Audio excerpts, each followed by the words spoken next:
Hello दोस्तों, आज हम लघुत्तम समापवर्त ज्ञात करना सीखेंगे। तो लघुत्तम समापवर्त तीन विधि से ज्ञात किया जाता है। तो लघुत्तम समापवर्त तीन विधि द्वारा ज्ञात किया जाता है। पहला है अभाज्य गुणनखंड के आधार पर, दूसरा है भाग विधि के आधार पर और तीसरा है समापवर्त के आधार पर। तो चलिए पहले हम अभाज्य गुणनखंड के आधार पर लघुत्तम समापवर्त निकालना सीखते हैं। तो पहला विधि है अभाज्य गुणनखंड के आधार पर। अभाज्य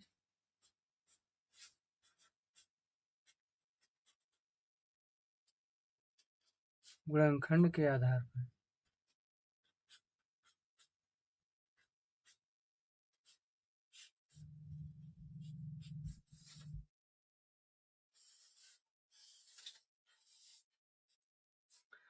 तो पहला विधि क्या है? अभाज्य गुणनखंड के आधार पर।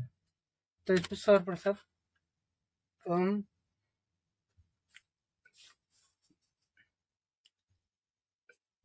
मान लीजिए 16 है और 24 है। 16 का क्या करेंगे? अभाज्य गुणनखंड करेंगे। तो 16 और 24 का अभाज्य गुणनखंड करेंगे। 16 का क्या होगा? 16 का अभाज्य गुणनखंड करेंगे तो 2 से काटेंगे, 2 8 16। फिर इसे 2 से काटेंगे, 2 चौक 8। फिर 2 से काटेंगे, 2 दूनी 4, फिर 2 एक का 2। और 24 का अभाज्य गुणनखंड क्या होगा? 2 से काटेंगे, 2 एक का 2, 2 दूनी 4। फिर 2 से काटेंगे, 2 छंग 12। फिर 2 से काटेंगे, 2 तिहाई 6 और 3 एक का 3। ये क्या है? अभाज्य गुणनखंड हो गया है। अब इसको लिखेंगे यहाँ पर। तो 16 का क्या अभाज्य गुणनखंड क्या निकला है? 2 गुणे 2 गुणे 2 गुणे 2। ये 16 का अभाज्य गुणनखंड है। और ये 24 का अभाज्य गुणनखंड क्या निकला है? 2 गुणे 2 गुणे 2 गुणे 3।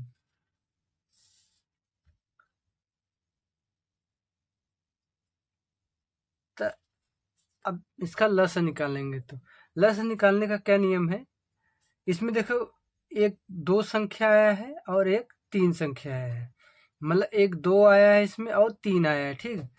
तो इसमें पहले ये देखते हैं किस संख्या का रिपीटेशन ज़्यादा है, अर्थात कौन सी संख्या बार बार आई है, कौन सी संख्या सबसे ज़्यादा बार आई है।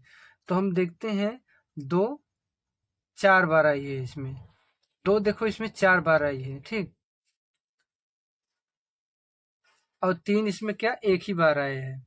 तो जो संख्या जितनी ज़्यादा बार आई रहती है उसी संख्या को हम लिखते हैं। तो इसमें देखो 2 सबसे ज़्यादा 4 बार आई है, तो यहाँ लिखेंगे 2 गुणे 2 गुणे 2 गुणे 2। अब 2 हो गया। देखो यहाँ 4 बार आई है और यहाँ पर देखो 2 3 बार आया है। तो जिसमें संख्या ज़्यादा बार आया रहता है उसी को हम लिखते हैं, ठीक। तो इसको हम चारों उतारेंगे। फिर इसके बाद देखते हैं 3 बचता है। तो ये एक ही बार आया है तो इसको एक उतार लेंगे। अब गुणा करेंगे। 2 दूनी 4 दूनी 8 दूनी 16, 16 तिया 48, 16 तिया 48। तो ये क्या होगा? इसका लस होगा। तो अभाज्य गुणनखंड के आधार पर लस ऐसे ही निकाला जाता है। चलिए अब समझते हैं कि भाग विधि के आधार पर लस कैसे निकाला जाता है।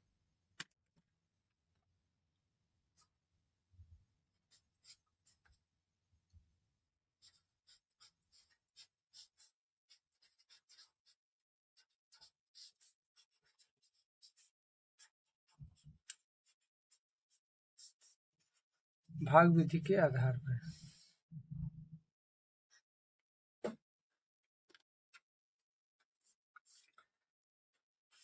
अब भाग विधि में इसमें क्या करेंगे? मान लीजिए 16 है और 24, इसका हम भाग विधि से गुणनखंड करेंगे। तो 2 8 16, 2 1 2, 2 दूनी 4, फिर इसे 2 से काटेंगे, 2 चौक 8, 2 6 12, फिर 2 से काटेंगे, 2 दूनी 4, 2 3 6, फिर 2 से काटेंगे, 2 1 2, अब 3 से काटेंगे, 3 1 3। ये क्या है? भाग विधि से ये क्या गुणनखंड हो गया है। ठीक, अब इसको क्या करेंगे, लघुत्तम समापवर्तक कितना होगा इसका, ल से क्या होगा, ल से बराबर होगा 2 गुणे ये जो है, ये सब आया है, इसी को लिख लेंगे यहाँ पे, 2 गुणे 3। अब इसका इसमें गुणा करेंगे, 2 दूनी 4, दूनी 8, दूनी 16 या 48।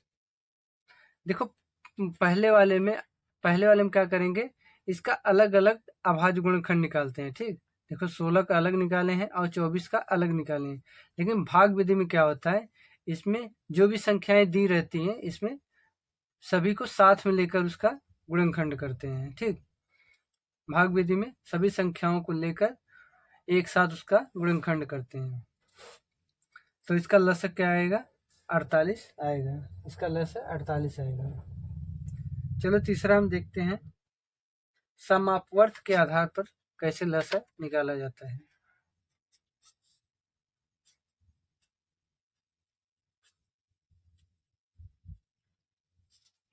समापवर्त के आधार पर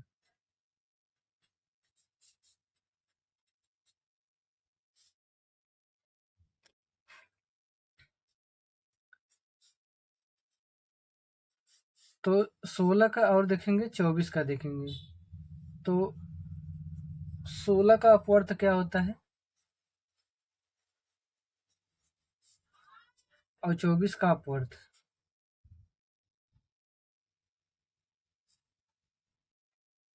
अपवर्त के बारे में हम आपको पिछली वीडियो में पढ़ा चुके हैं, जहाँ पर आप पीछे जाकर देख सकते हैं कि अपवर्त कैसे बताया गया है।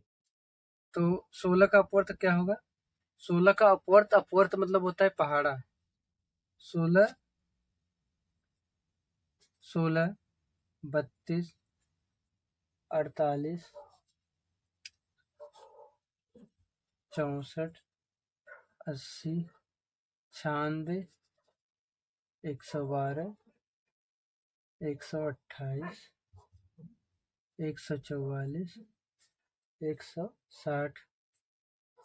16 ग्राम में कितना होगा, 176 और डॉट डॉट डॉट।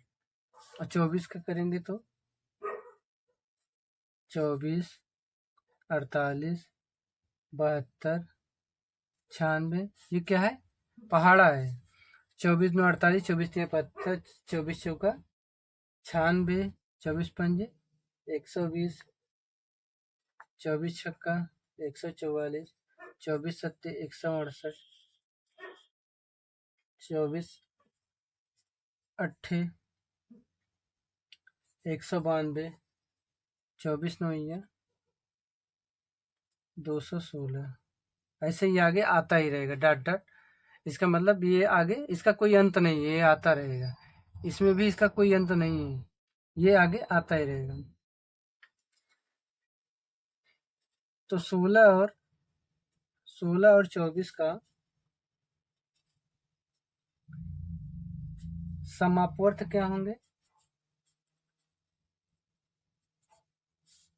समापवर्त मतलब होता है जो 16 और 24 में जो संख्या रिपीट हुई है, तो कौन कौन सी संख्या रिपीट हुई, समान अपवर्त। अपवर्त माने ये अपवर्त है, और सम माने जो बराबर हो, वे अपवर्त जो दोनों बराबर हो। तो दोनों में कौन सी संख्याएं हैं जो जो इसमें भी दिया है, और नीचे कौन सी संख्याएं हैं जो नीचे दिया है, अर्थात दोनों में कौन सी संख्याएं रिपीट हुई है, उसी को यहाँ लिखेंगे। तो इसमें देखो 48 रिपीट हुई है, 48 लिखेंगे। देखिए 48 रिपीट हुई, 48 लिखेंगे। और क्या इसमें रिपीट हो रही है, देखिए 96 रिपीट हो रही है, देखिए 96 लिखेंगे। 96 रिपीट हो रही है, 96 लिखेंगे। और क्या रिपीट हो रही है? 144 रिपीट हो रही है, तो 144 लिखेंगे। और क्या रिपीट हो रही है?